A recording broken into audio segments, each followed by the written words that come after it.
Alright guys, we are back with some more Monster Energy Supercross for today. This is something a bit different. What I wanted to do was make a custom track using the same jump over and over and over again.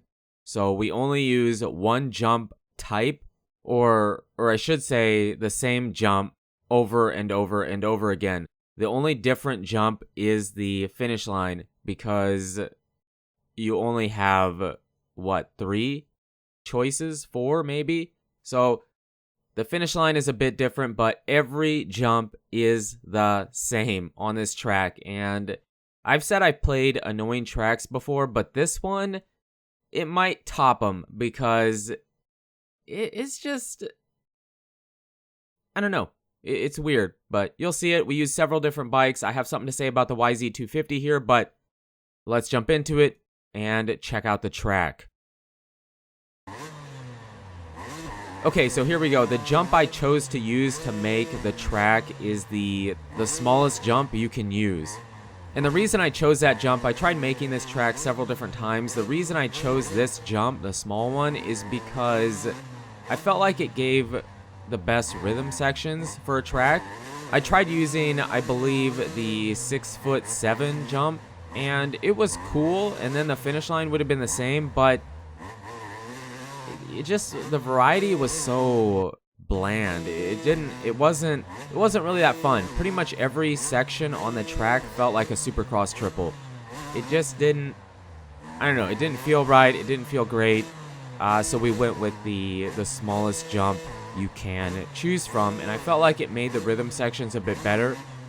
Now this first lap here you're seeing is definitely not the best lap, so I wanted to use the YZ250, and I remember when it first came out, I felt like the YZ wasn't as good as the other bikes, and statistically, it is pretty good. Once you fully upgrade it, it has pretty good stats. It's comparable to pretty much all the other bikes, but I had trouble here. Some of these sections, you already saw we didn't hit them the way the main line that I would prefer you try to go for if you play this track. We couldn't really hit those sections right. There is a few different line choices you can take if you mess up, such as we did, but for the most part, this bike was having trouble. I could hit every section, but it was very, very difficult and very inconsistent. It wasn't easy, and I'm not saying you couldn't do it because I could do it, I just couldn't do it easily or consistently. And then I tried using the YZ250, which I don't show you, and I had trouble on that bike too. When I made this track, you have the KTM Cooper Webb, and the track, it wasn't easy, but I felt like I could do a full lap without messing it up relatively easy, you know what I mean? And so at the end here, I do use the CR250, which statistically isn't as good as the YZ250, but it was way easier. It was way, way easier. And that's the bike I ended up using to do a full lap without messing up, so I could show you the main line. And that's at the very end of the video. But it's just weird to me that the YZ kind of sucks in the game, or on this track, okay? So I'm going to do a bike testing video. I just have to grind more credits to be able to buy all the bikes and the aftermarket parts, and to just make them not so generic and make sure they're fully upgraded. But yeah, I will do the bike testing, and then we'll have a better idea of how the YZ stacks up against the 450s and the other 250s. But again, statistically it looks fine, so on paper it looks good. But on this track, and I'm saying this track in particular, it wasn't very good. I played around with a bunch of different bike setups, a bunch of different settings and transmissions, you know, with the low gear ratio, the high gear ratio. I tried a bunch of different stuff, and it still didn't feel right. And I played on the track for over an hour, and I just couldn't make it happen. And then, like I said, I switched over to the CR250, no setup, just default settings on the bike, and it was really easy.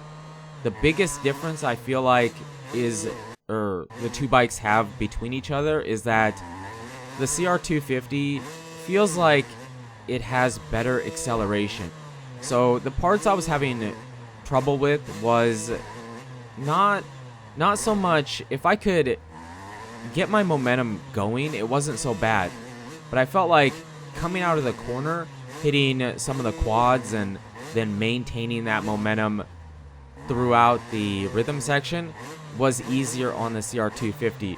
So when we do our bike test, maybe the YZ250 is just about as good at reaching top speed or whatever, but you know, performance on the track wise, it did not perform on this track. If you're a YZ250 main and that's your bike, I'm not trying to offend you. It doesn't mean it's not a good bike.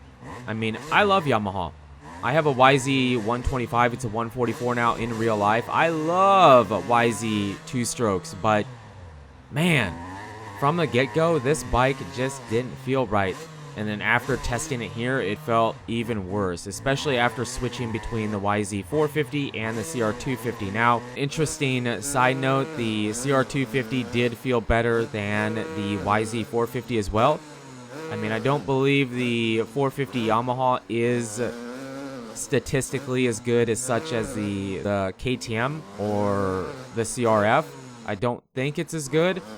But again, we'll do a deep dive on all the bikes, all the 450s and 252 strokes, test them, find out which is the best bike or which are the best bikes, because they're probably a couple that are very similar. I'd assume the Husky's probably similar to the KTM. They usually are. They should be, but yeah, as far as the track goes, well, you're seeing the CR250 here where we actually get a decent lap in.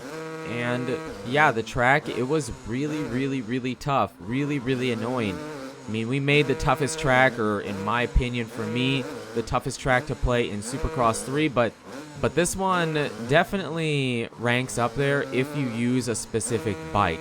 If you get the CR250 or probably the KTM 450, bikes like that, probably isn't going to be as tough. But, you know, if you're using specifically the YZ250, woo, I don't know, man. I'm really bummed out that it feels like the Yamaha isn't as good, especially considering I really like Yamaha. More so the 2-strokes. I've never really had a YZ250F, 450F. I've never really had one, so I've rode them. Actually, I remember the last time I rode a Yamaha 4-stroke was a YZ426. Yeah, anybody remember them? Yeah, it's been a while. I had a friend that had one, but yeah. So the track, it's insane. It's really annoying. It was fun. It felt like it was kind of a weird idea we could do. I've never seen somebody make a track in Supercross using only one jump or the same jump over and over again. So yeah, that's what we tried doing here. But you guys and girls are absolutely amazing. Thank you so much for the support on the channel lately. It really does mean a lot. And until the next video, take it easy.